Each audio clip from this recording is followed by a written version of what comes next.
boarded a plane flying back from a missions trip from Jamaica.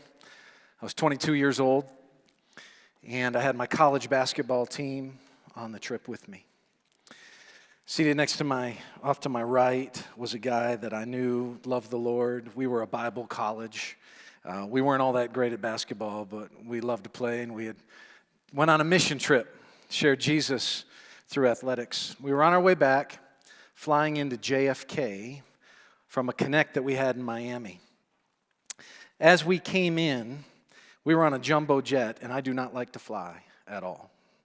And that jumbo jet gave me some solace because it's harder to move a jumbo than it is the little airliners that sometimes you get on, little puddle jumpers going from small metro to small metro. And that thing was whipping around like you can't believe.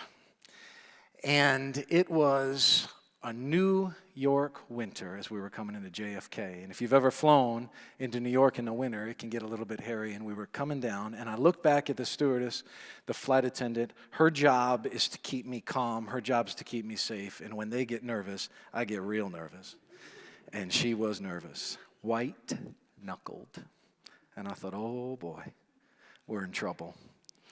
We're whipping around like crazy. We ended up landing, and I thought miracle of miracles were on the ground. And then I realized that we had one more flight to take on an old prop plane up in that same air to Syracuse, New York. And I thought, surely they will cancel this. There's no way on earth they're going to send us up. Au contraire. They decided we ought to go up, and I remember I got on the plane, I sat down, and I turned around, and I looked behind me at my college basketball coach, a man who had mentored me, a man who, unbeknownst to me at that moment, would move forward in my life and be one of the great mentors of my life. A man who now, in the rearview mirror, who passed away in the midst of the pandemic that we've all dealt with in the midst of COVID, meant as much to me as just about any man I'm not related to in my life. And I turned around, and his name was Russ. We called him just Coach. And I said, hey, Coach,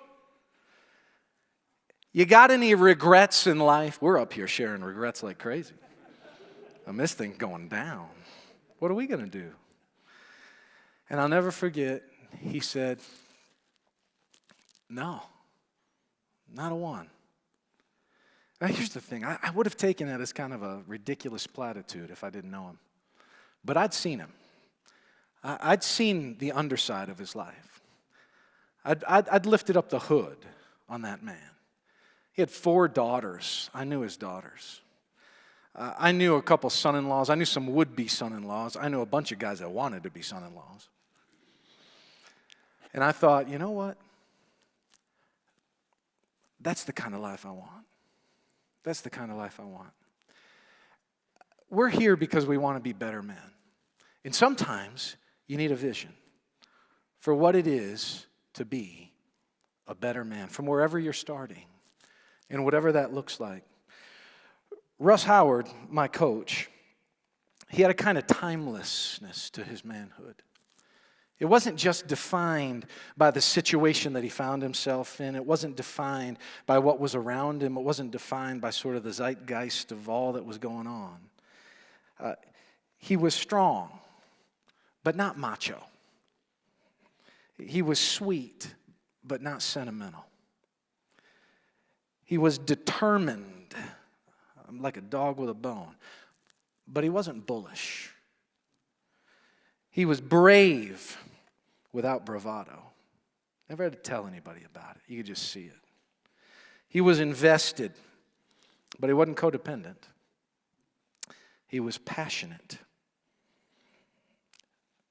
but he wasn't lacking self-control.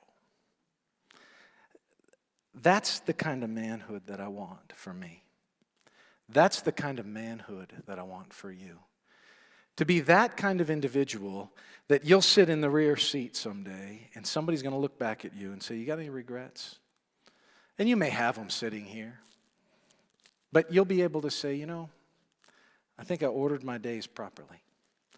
I think I ordered my life in such a way that I can look and say I quested to be a better man. But here's the thing.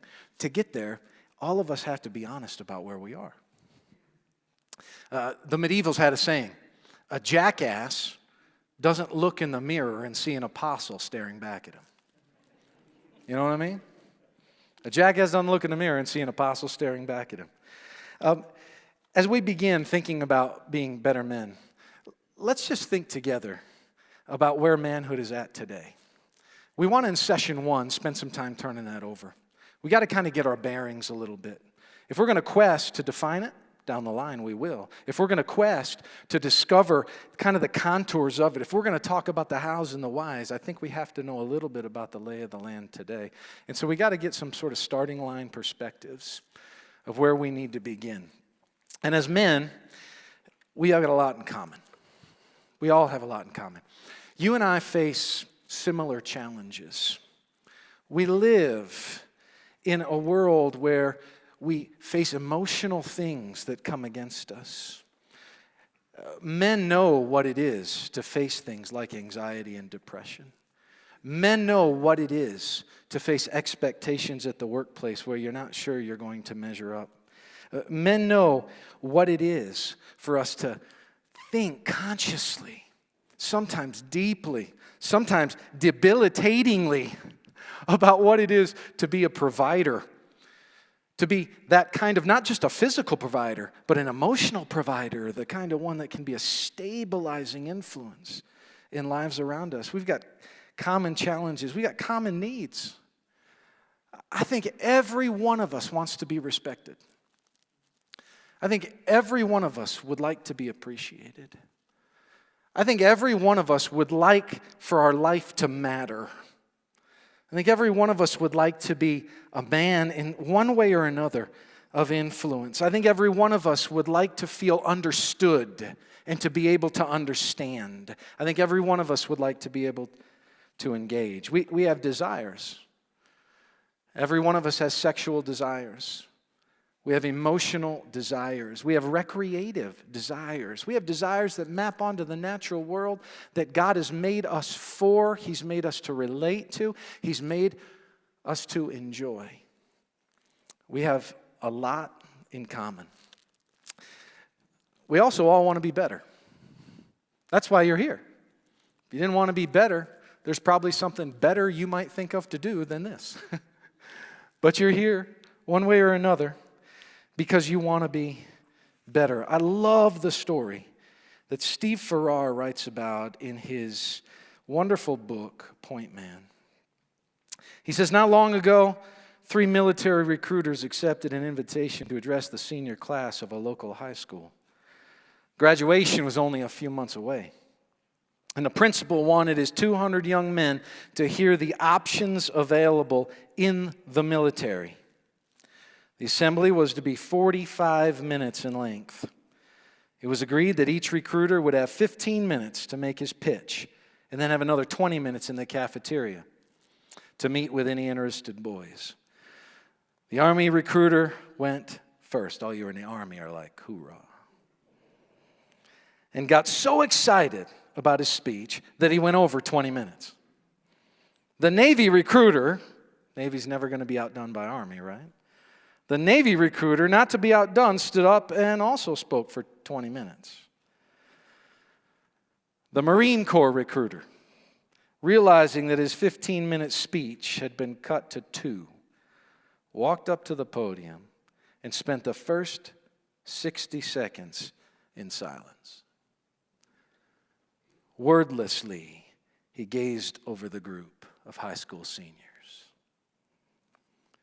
They knew he was sizing them up.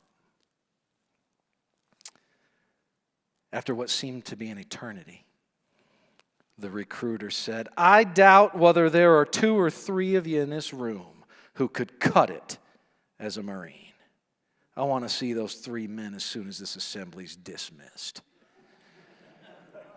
He was mobbed by a herd of young men as he arrived in the cafeteria.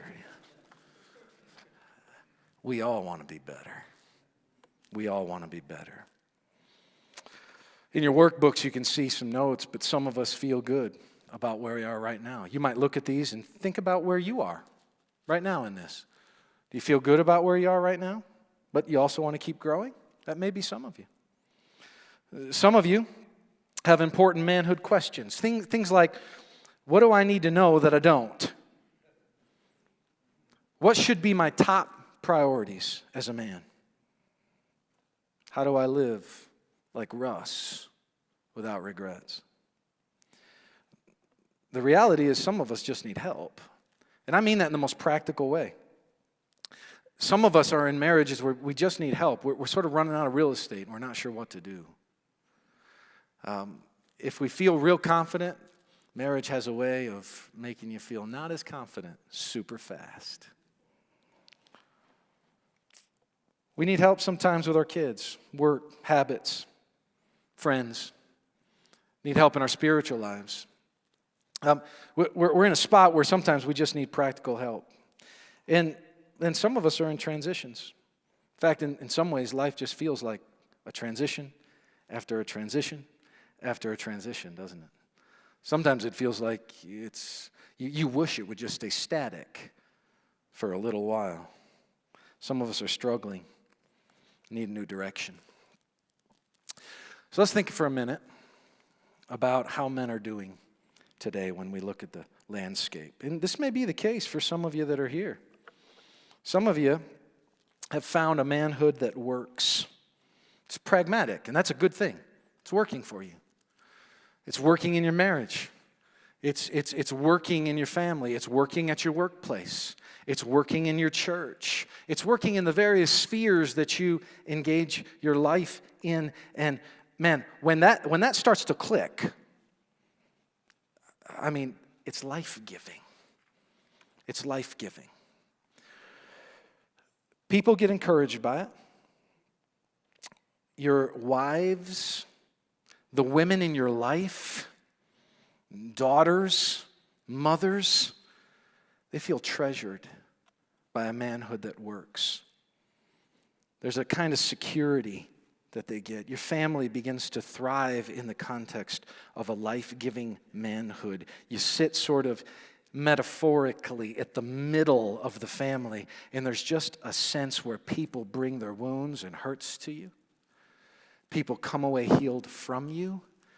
There's a sense in which you are a life giver. Sons are drawn to it.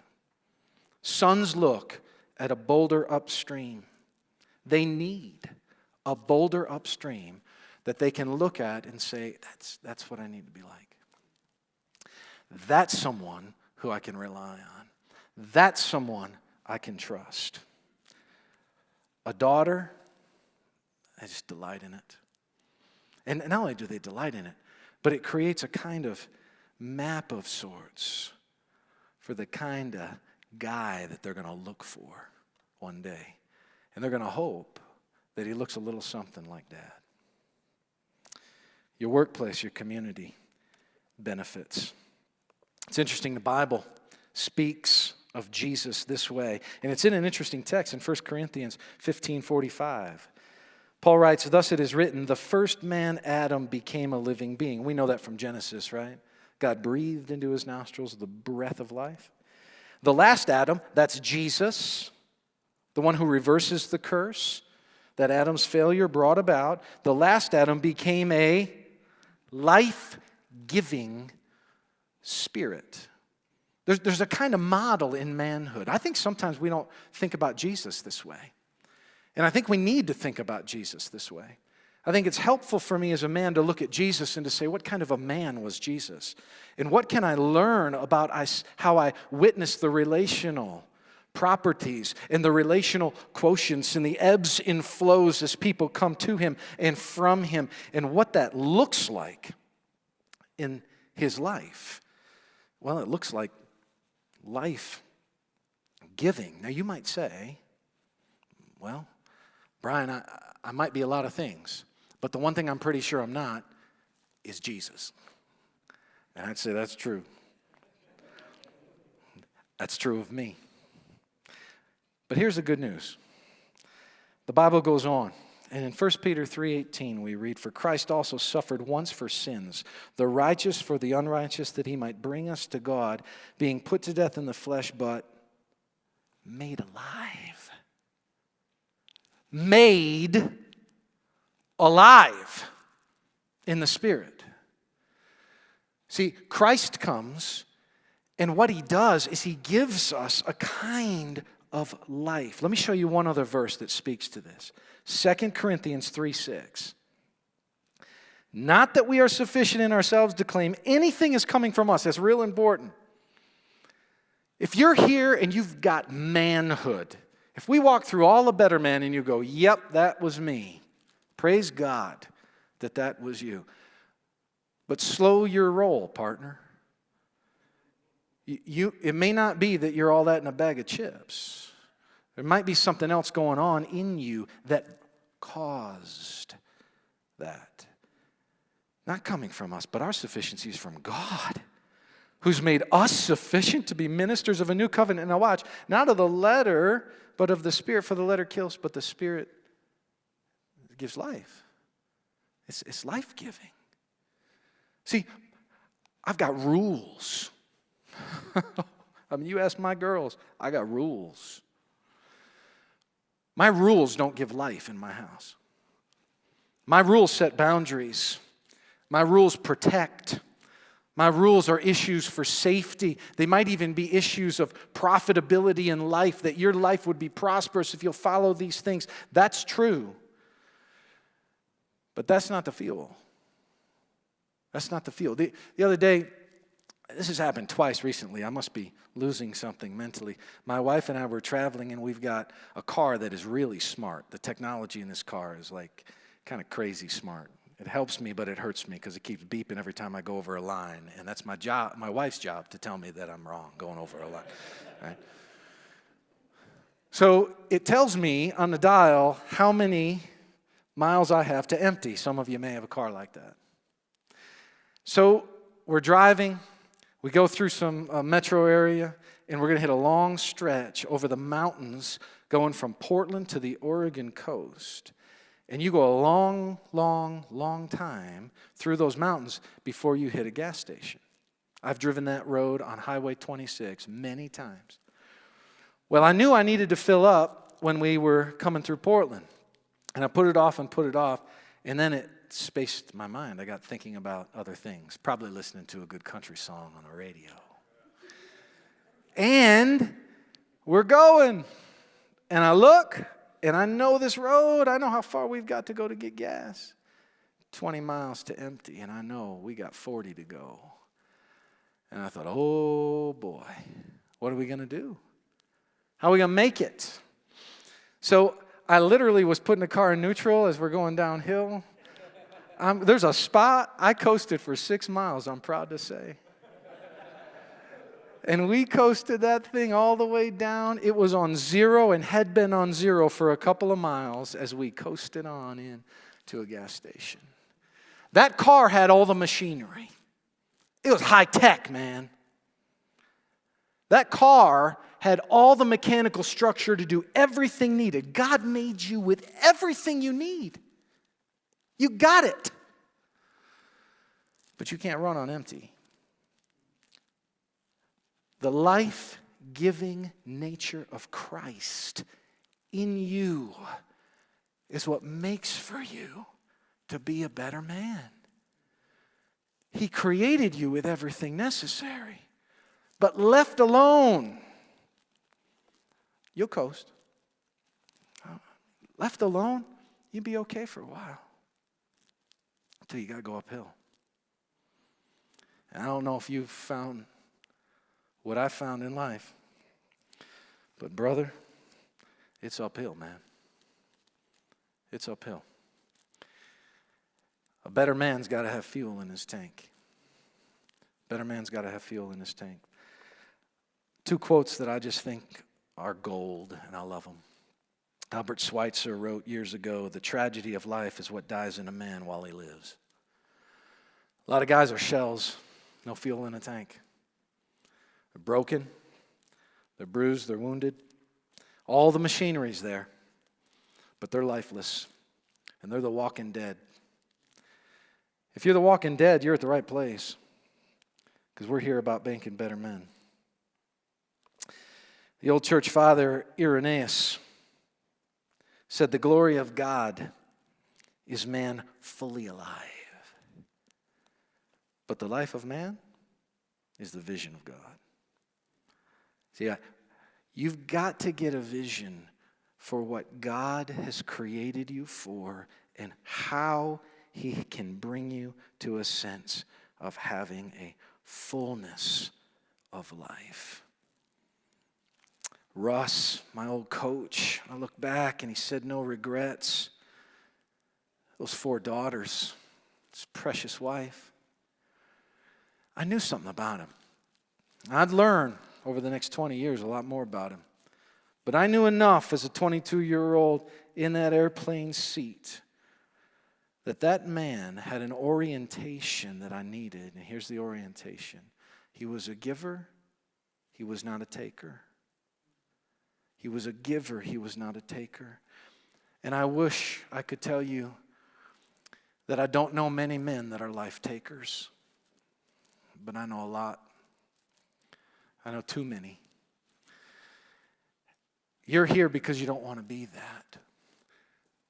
We're together because on Journey, I'm hoping that we can kind of begin to understand how to fill the tank a little bit and move forward.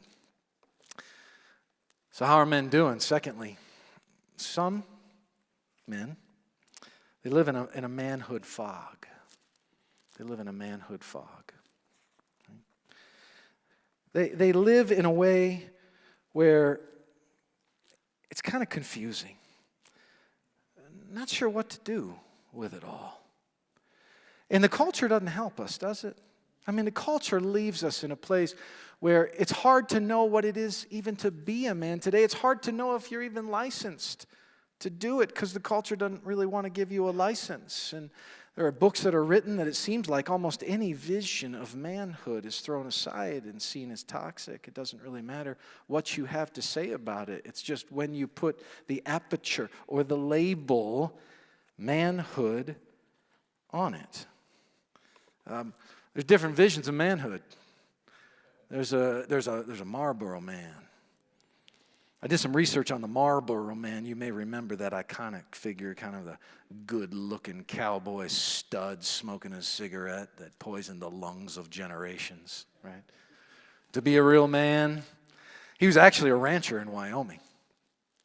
Is that what a real man is? Is a real man maybe a guy who he's got the pack on the front, he's got the baby on the front, and he's showing how selfless he is because he wishes he had been pregnant too, apparently as well, and he has that on the front. No, it's a good dad. He's carrying that. Maybe it's a man is a rugged outdoorsman. He goes out. He likes to shoot guns and yell, have brew now and then, and knock down trees, say tough things in deep voices. That's a real man. Maybe that's not. Maybe a real man is somebody who's really successful. See, maybe you don't have two nickels to rub together. Maybe that's why you don't feel like a real man. It's the case with a lot of guys. But a man in a suit, a man who shows up and they say, "Yes, sir," and they open the door. A man who gets respect when he walks in. A man who sits and they polish his shoes. A man who the people come in his office to ask him the question. Maybe that's what a real man is. What's a real man? That's what we're here for. But a lot of men live in a fog. We'll turn to what real manhood is in sessions moving forward. But as we get the lay of the land, you've got to know this. Men who live in a manhood fog have a hard time, guys. They struggle. I mean, they really struggle.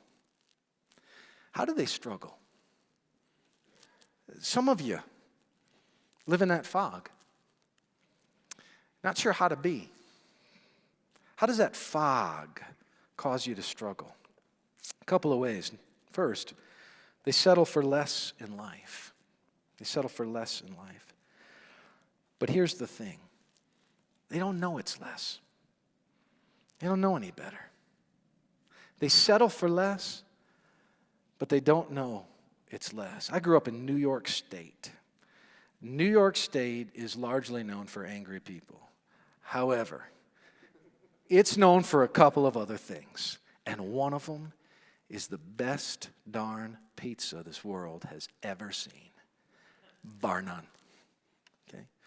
Now, I've lived in different places in the country. I've traveled a bunch in different parts of the world, and for the most part, it's all bad pizza.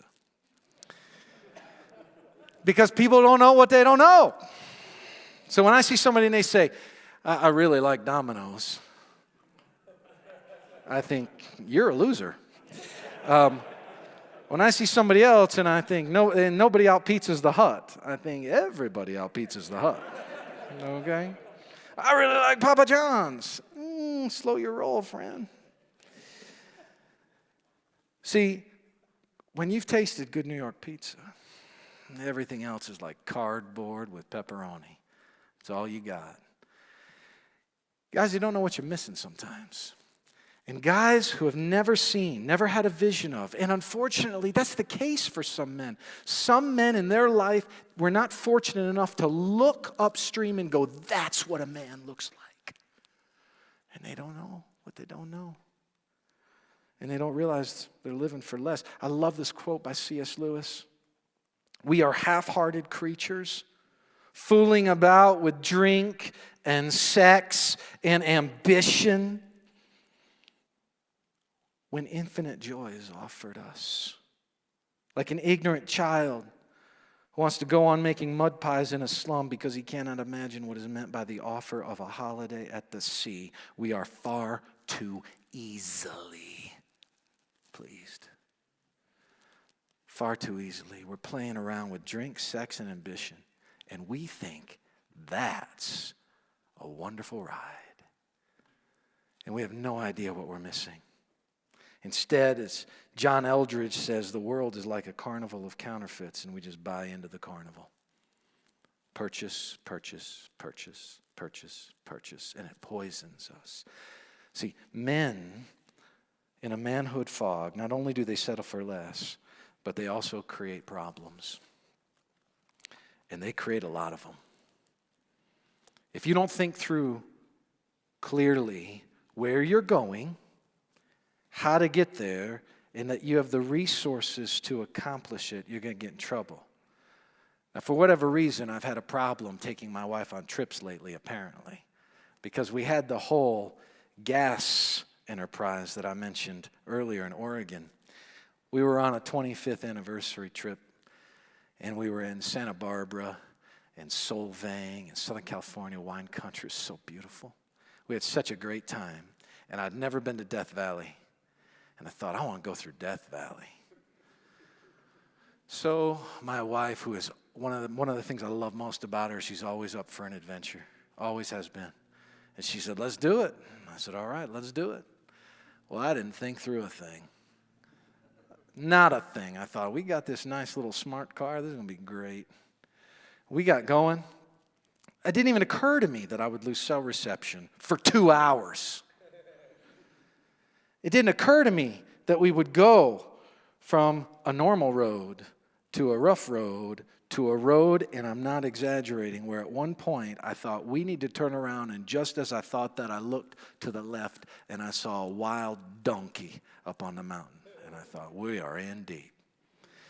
The temperature ended up getting to 117 degrees, and I looked at her and I said, we're going to end up on a podcast somewhere.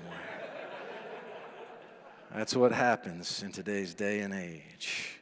Fumbling around in the dark or driving through Death Valley. And some of us haven't assessed what we need. We're not exactly sure how the road goes. We're relying on some machinery that may need a tune-up. And we could get the whole family in a big mess if we're not careful. Some men guess at their masculinity. They guess and they hope it works. Hope for the best. Hope for the best. That's not the way to lead, and that's not the way to live. To simply close your eyes and throw a dart at the board and hope it all works out. In your workbooks, there's a quote. It's from Margaret Mead. who's a famous anthropologist. And Mead made this observation: the chief responsibility of every society is to find healthy roles for its men. Why? Why? Your workbook goes on and talks about that. Why is that the case? Because a culture that fails to call its men up and offer them a specific blueprint for embracing good and noble pursuits will see its men naturally dumb down to problematic behaviors. A purpose, a plan, and a pursuit. You remember that? A purpose, a plan, and a pursuit. Let me give you 4 challenges as we move forward. What do you face? You head out, you want to become a better man. What are some of the things that we're going to deal with? Here's the first one. There's a loss of a common vision of manhood. We don't know in common how to define it anymore. Maybe it is the Marlboro Man. Maybe it is the great dad. Maybe it's the business guy. Maybe it's the lumberjack guy. Who is it? Is it the great athlete? Is it the guy who's accomplished a zillion things? We don't have a common vision. The Bible speaks about vision, but you should really know what it says. In Proverbs, we read, where there is no prophetic vision, the people cast off restraint. It's the Wild West where there's no prophetic vision. But blessed is he who keeps the law. Why? Because the law creates boundaries. And where there's no prophetic vision, where there's no clear, here is what God says, well, you do. You cobble together your best. That's all you can do. You're just beginning to kind of piece it together. But listen, you only know what a thing is for if you talk to or get info from the one who designed it. I mean, you get that IKEA furniture and it just sits there in that box. Got a zillion different parts. Now, if you're handy, that's old school for you. If you're me, that's a week-long project. I got to get out the map. I got to look at it. I got to see the picture. I got to know that for which this thing is to be able to figure out how to piece it all together. Loss of a common vision of manhood. There's a rise out of that. Weightless manhood. I love that statement, a rise of weightless manhood. It is created usually by the emotionally and or physically absent dad. Now think about this.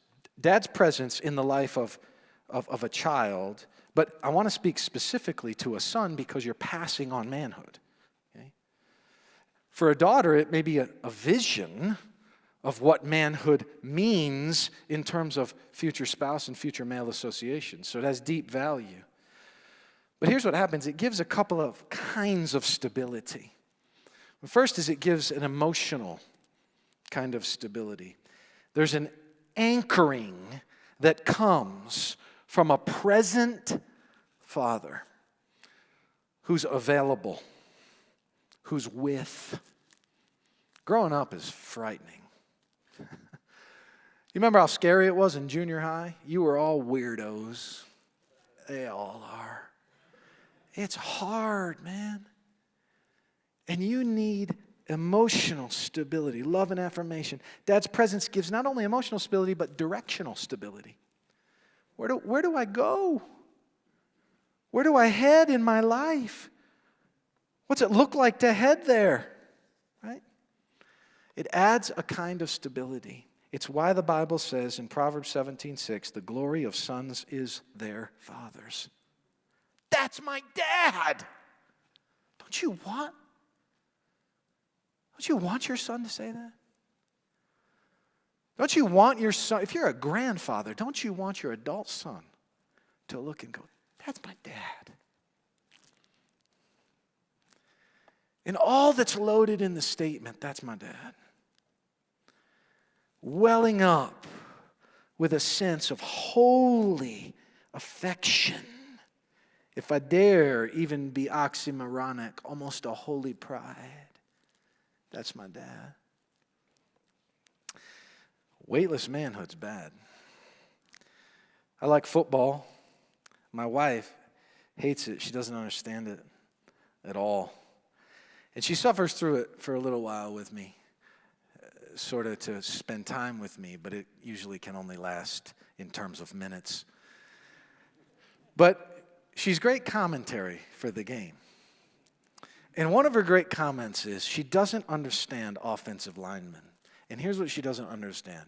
She doesn't understand how an offensive lineman is an athlete because she thinks they're all fat. So she watches it and she says, he's not an athlete. Why is he wearing those pants like that? His gut is hanging out. His shirt is too short. You see his belly button pouring out over his belt. What a disaster.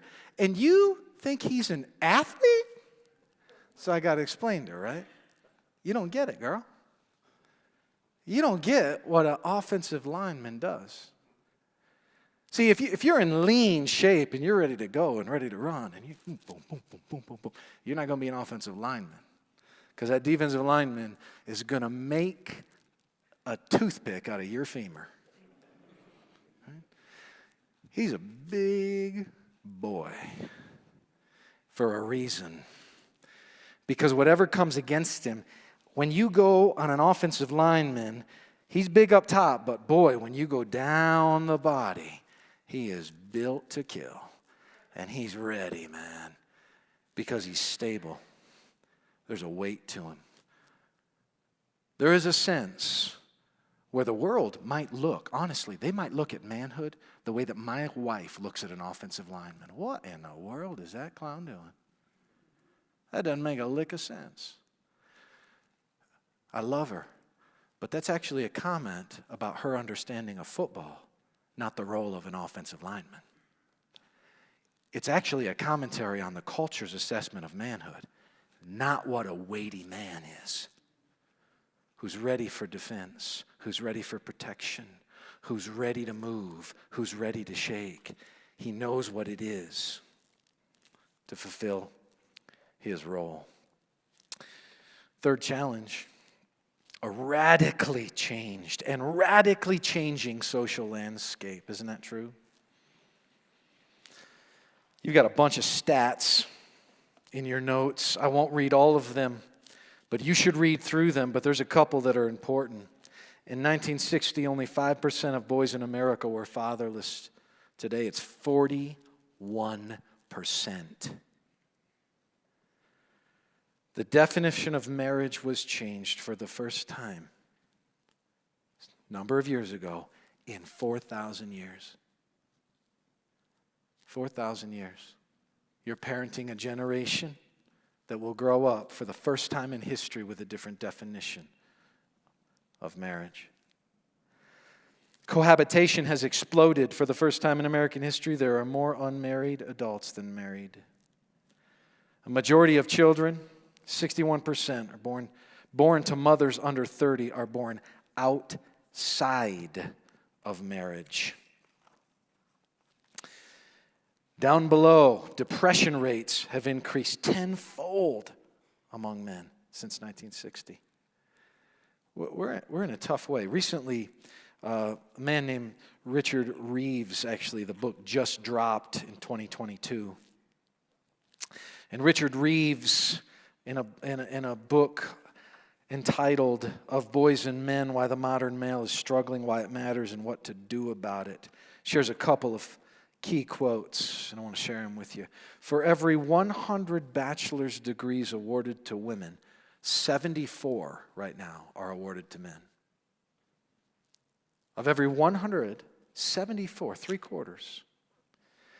The gender gap in college degrees awarded is wider today than it was in the early 1970s, but in the opposite direction. It's completely flipped. The wages of most men are lower today than they were in 1979 when you do the averaging out, while women's wages have risen across the board. 1 in 5 fathers are not living with their children. Men account for almost 3 out of 4 deaths of despair, meaning suicide or an overdose. Almost 75%. We're in a bad way. It's clear that women right now are excelling in today's modern world, while men, unfortunately, have stalled. That's where we are. And I'll tell you part of the reason we're there, and it's number 4. There are certain lies that men believe about themselves. Certain lies that men believe about themselves. You've got a list in your workbooks of 5 of them. I should know what to do. I'm the only one who struggles with this. It's too late to do anything about this. I can do this, and no one will ever know. If I tell you the truth about myself, well, that's a big one. You'll reject me. Hey, just take 20 seconds real quick.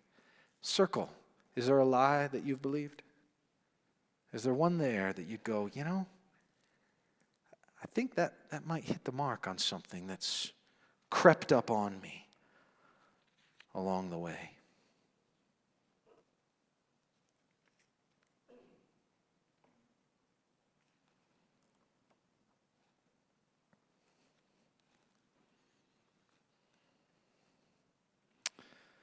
We're left with a question. Can we define a manhood that'll work for us in this world? Where women are excelling, men are stalled. Where depression rates are through the roof. Where deaths of despair, 3 out of every 4. Where visions of manhood and visions of authentic manliness are dwindling. Where we're not even sure where to go in the fog and in the struggle. That's the question. And the answer is, I think we can, and that's going to be our journey. So as we go throughout this journey, let me give you 5 promises on our journey. Number 1, you'll increase your manhood understanding and make some significant personal discoveries. If you stay with us, stay with the material through these sessions, you will as we move forward. You have some great guys at your table. You'll receive helpful insight and support from your table leaders. You'll be able to talk a few things through. It may lead to discussions offline and off time, and I hope that that's the case. The chances are you're at a table where you're with some people you don't know. And as we'll see through some of our sessions, we're not near as good at making friends as we need to be. You'll make some new friends. You'll have the opportunity to upgrade your manhood by using a weekly BetterMan question. It starts actually at the end of session 2. You'll see that. And that's kind of a take-home piece for you after each session from sessions 2 through 10. For you to think through an action point that you could execute on. That'll help you at the end when you want to create a BetterMan plan that'll really lay out for us how we can attack this thing strategically. And then finally, you'll receive a clear definition. You'll receive a clear definition of manhood, but we're going to wait a little bit. That's actually going to wait till session 5. We're going to define it. We got more spade work to do before then. We got to get back in to see some things about us with a little more clarity before we're ready to move forward. And then in session 5, we'll define that, and then we'll explore the individual tenets of that moving forward. My hope for us, guys, is that when we're on the airplane and somebody looks and says, well, what about you? What about your life? You're able to say, you know what? I have charted it out. I have planned for it as a man. I am ready and am executing on a vision of what it means to happen to this world to be a better man.